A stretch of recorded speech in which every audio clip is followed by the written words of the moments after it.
2, 1, 0.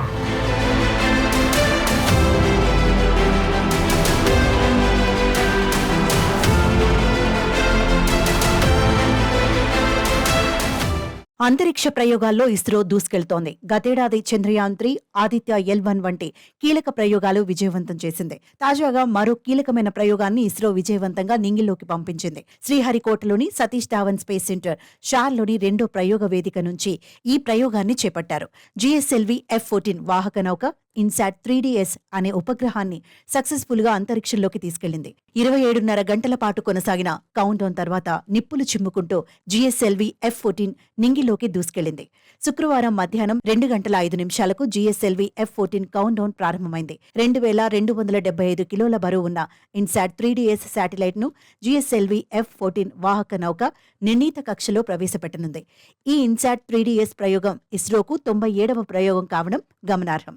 INSAT 3DS ఉపగ్రహం వాతావరణ పరిశీలన, భూమి, సముద్ర ఉపరితలాలను పర్యవేక్షణలో మెరుగైన ఫలితాలు అందించేందుకు రూపొందించింది ఇస్రో.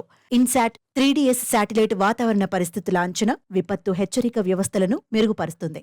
భూమి నుంచి 3,67,866 కిలోమీటర్ల ఎత్తులో ఉన్న జియో స్టేషనరీ కక్షలో ఈ ఇన్సాట్ 3DS శాటిలైట్ ను GSLV F-14 విజయవంతంగా ప్రవేశపెట్టింది.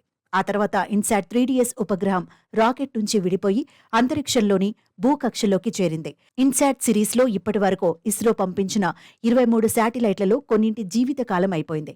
ఈ క్రమంలోనే తాజాగా నింగిలోకి పంపించిన ఇన్సాట్ 3DS ఉపగ్రహం చాలా శక్తివంతమైందని ఇస్రో తెలిపింది. ఇది 6 channel imager, 19 channel sounders, meteorological payloads, communication payloads లను కలిగి ఉందని పేర్కొంది. ప్రస్తుతం ఈ కక్షలో పనిచేస్తున్న INSAT 3D, INSAT 3DR satellites తో కలిసి ఇన్సాట్ 3DS పనిచేస్తుంది. 2, 1, 0.